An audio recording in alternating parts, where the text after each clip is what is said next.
할렐루야, 반갑습니다. 지난 13장에서 산모 정결 예식에 대해서 말씀을 했죠.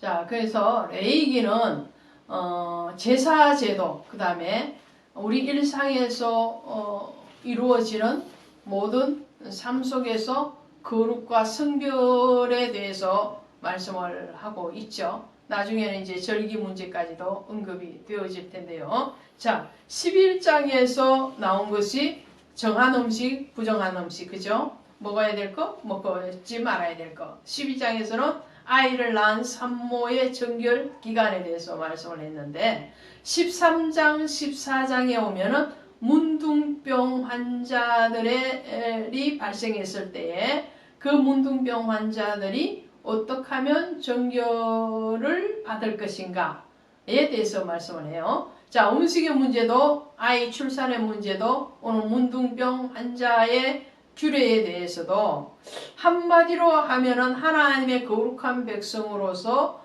어떻게 하면 성결할 수 있을까? 그 거룩하신 하나님 앞에서 오늘 우리의 삶이 거룩으로 닮아갈 수 있을까에 대해서 하나님이 우리에게 그 답을 제시하고 있는 것이라고 할 수 있겠습니다. 오늘 레위기 13장, 14장 같이 하도록 합니다. 13장에 가면 나병이 생긴 경우에 대해서 말씀을 해요. 자, 피부에 나병이 생기죠. 그 다음에 또 어떻게 해요? 이 나병은 피부에만 생기는 것이 아니라는 거죠. 머리에도 생기고요. 의복에도 생기고요. 심지어 집에도 생기죠. 우리는 몸에 생기는 것은 많이 생각을 해요. 저 같은 경우에도 나 환자를 직접 만났어요. 그리고 나 환자촌이 지금도 존재하고 있죠. 대표적인 나 환자촌이 전라도에 있는 소록도죠. 곳곳에 나 환자촌들이 있어요. 자, 이 나 환자촌을 인센병이라고 그러는데, 그런 몸에 생기는 환자들은 봤어요. 그런데 오늘 성경에 보니까 피부에 생기는 그뿐만 아니라 머리털에도 생긴다. 피부와 머리털, 머리 밑에 생기면 대머리가 되고 하니까 이것까지 이해가 돼요. 그죠? 그런데 의복에도 생긴다고 그래요. 47절, 13장 47절에 가니까 만일 의복에 나병색점이 발생하여 털옷에나 베옷에나 배나 털에 나래나 씨에나 혹 가죽에나 가죽으로 만든 모든 것에 있으되, 자, 의복에 생겨요. 뿐만 아니고 이 나병이 어떻게 해요? 집에도 생긴다고 그래요. 자, 14장에 가시면 14장 34절에 가시면 내가 네게 기업으로 주는 가나안 땅에 너희가 이를 때 너희 기업의 땅에서 어떤 집에 나병색점이 발생하거든 집에도 나병이 생긴다고 그래요. 또 돌에도 나병이 생겨요. 43절에 돌을 빼내어 집을 긁고 집을 건축할 때 썼던 그 돌 자재에 대해서 얘기를 하는 거죠. 또 거기에 어떻게요? 집에 있는 나무 기둥 같은 거죠. 그 기둥에도 생긴다고 그래요. 이것이 여러분에게 이해가 되시나요? 그러면 이 나병은 무엇을 얘기하는 건가요? 앞서 제가 강의를 할 때에 음식의 문제는 단순히 육신의 음식의 문제만이 아니라고 말씀을 드렸어요. 산모의 정결, 그것도 단순하게 아이를 낳았는데 부정하다? 그 차원이 아니라고 말씀을 드렸어요. 그러면 이 나병도 마찬가지죠. 피부에 생기는 나병일 뿐만 아니라 의복이나 또 집에 어떤 건축 자재까지 문제가 나병이 생긴다고 말씀을 하실 때는 이것은 이 나병의 특징에 대해서 우리는 알아야 되겠다는 거죠. 이 나병의 특징이 뭔가요? 나병의 특징은 감각이 없다고 그러죠. 감각. 우리는 이렇게 꼬집으면 아프잖아, 그죠? 근데 나병 환자들이 심해지면 이 감각이 없다 그러죠. 그래서 하나온 시인이 나병 환자로서의 시인으로 유명하신 분인데, 이 하나온 시인의 시집을 읽어보시면 정말 절실하게 그것이 나오죠. 황토길이라는 시도 있어요. 여러분 생각하셨다가 한번 찾아보시길 바랍니다. 그 길을 갈 때마다 손가락 하나가 툭 떨어져서 없어지고 발가락이 하나 없어지고, 그럼에도 불구하고 그 없어진 줄도 모르고 길을 가는 나그네의 그 마음을 시로 옮겨놓은 시가 있어요. 자, 이 나병 환자는 이게 내 살이 부러지고 골마 터지고 있는데도 감각이 없는 거예요. 아프다, 쓰라리다 이런 감각이 없는 거예요. 이 감각이 없는 것은 뭔가요? 죄가 깊어지면 감각이 없는 거예요. 죄에 대해서 얘기하죠. 그 다음에 이 나병 환자의 특징이 또 하나가 뭐냐면 전염성이 강하다는 거예요. 급속도로 전염된다는 거죠. 요즘은 약이 발전하고 해서 전염성이 지금은 거의 없다고 그러죠. 자, 어쨌든 이 당시에는 전염성이 굉장히 강해서 예수님 당시에도 나 환자들이 아무 데나 다닐 수가 없었죠. 이 구약의 시대에는 나 환자들만 따로 옮겨져서 살았죠. 지금 현재도 마찬가지고요. 자, 그 전염성 때문에 그죠. 그 전염성에 대해서 말씀을 하는 거예요. 죄는 어떻게 해요? 그래서 제사의 제물을 만들 때도, 제사를 드릴 때도 누룩은 제거하잖아요. 소재에 누룩 안 들어가죠. 이 누룩이 말을 하는 것이 죄의 전염성인데, 자, 죄는 자신의 죄만으로 그치지 않는다는 거예요. 그것을 퍼뜨린다는, 오염시킨다는 그런 전염성이 있어요. 또 나 환자의 특징은 감각이 없고 죄가 전염되고, 또 하나는 뭐죠? 이것은 치유가 굉장히 힘들다라는 거예요.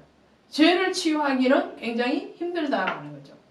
그러면 이것을 다 해결할 수 있는 것이 뭐냐면 바로 하나님의 보혈 안으로 들어가고 그 보혈로 씻음을 받는 거죠. 자, 예수님께서 나 환자들을 치유하시는 사건들이 일어나죠. 누가복음 5장에도 있고요. 누가복음 17장에도 가면 예수님께서 나병 환자들을 치유하는 장면이 나와요. 누가복음 5장에서는 예수님이 나병 환자를 만났는데 그 환자가 자신의 병을 치유해 달라고 그러죠. 놀라운 사실은 예수님이 나 환자를 만날 수 있었다. 나 환자가 예수님을 찾아왔다.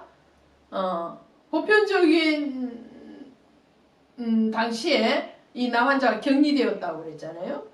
일반 사람들이 앞으로 오면 나 환자는 자기 입을 가리고 자기 앞으로 못 오도록 손짓을 하면서 나는 부정하다 그렇게 얘기해서 다른 사람들이 자기를 피해가게끔 했어야 됐거든요. 그런데 이 나 환자가 예수님을 만났고 예수님이 나 환자를 만났다는 것은 무슨 말인가요? 자, 가장 낮은 자, 가장 죄인된 자, 가장 정말 자신의 죄뿐만 아니라 그 죄로 인해서 주변 모두를 힘들게 하는 그 사람을 찾아오신 예수 그리스도.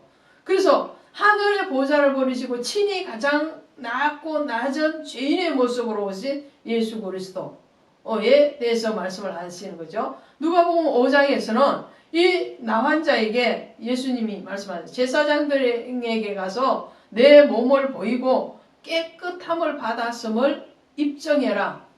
그리고 모세가 정한 예물을 드려라 그러죠. 오늘 그 예물을 드리라는 말이 레위기 14장에 나와요. 레위기 14장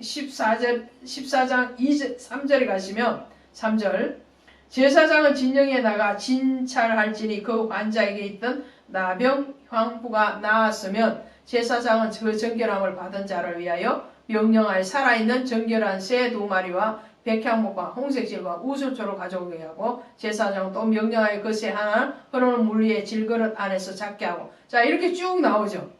자, 여덟째 날에는 그는 흠없는 어린 순양 2마리와 1년 된 흠없는 어린 암양 1마리와 또 고운 가루 10분의 3 에바에 기름 섞은 소재물과 기름 한 옥을 취할 것이요 정결케 하는 제사는 정결함을 받은 자와 그 물건들을 회막문 여호와 앞에 두고. 자, 이 문둥병이 치유되고 더 이상 번지지 않았다는 것이 자신이 깨달아지면 자기가 알고 있어서 그걸로 해결되어지질 않아요.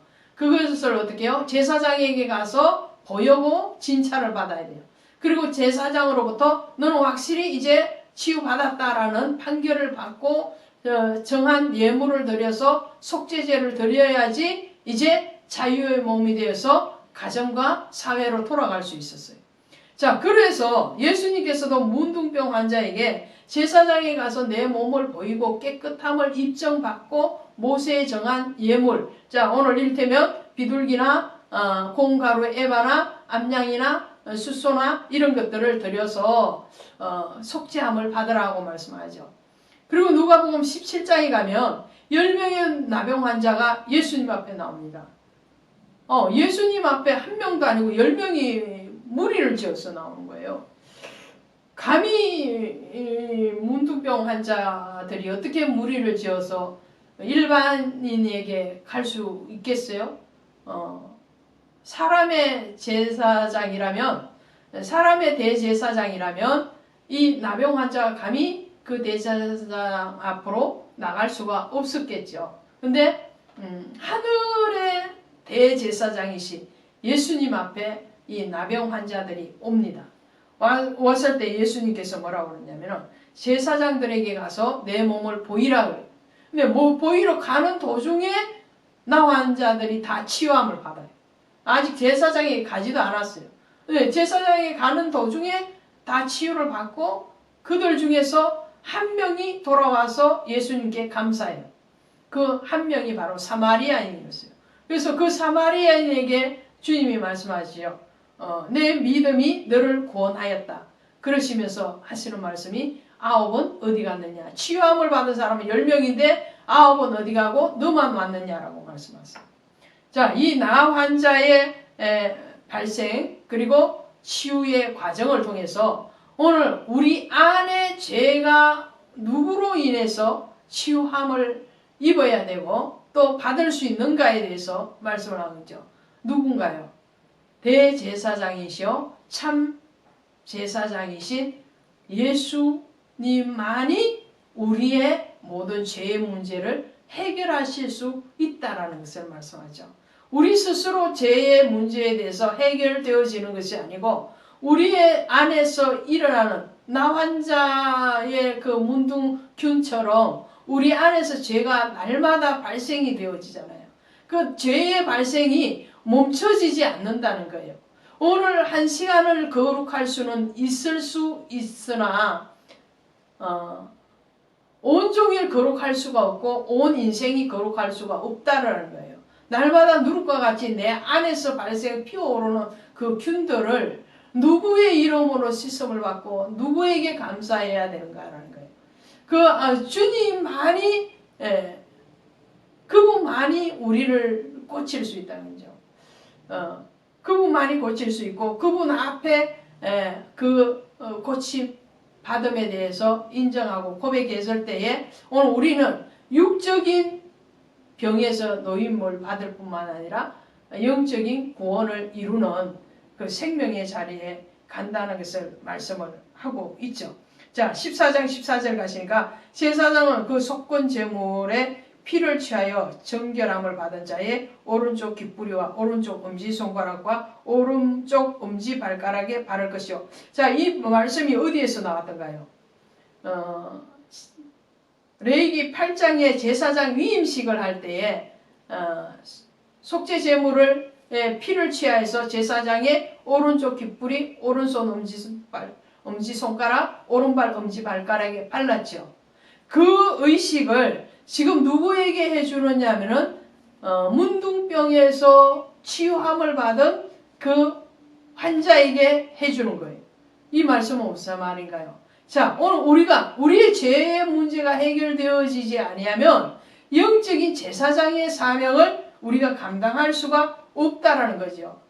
베드로후서 2장 9절에 가면 너희는 왕같은 제사장이라고 했잖아요.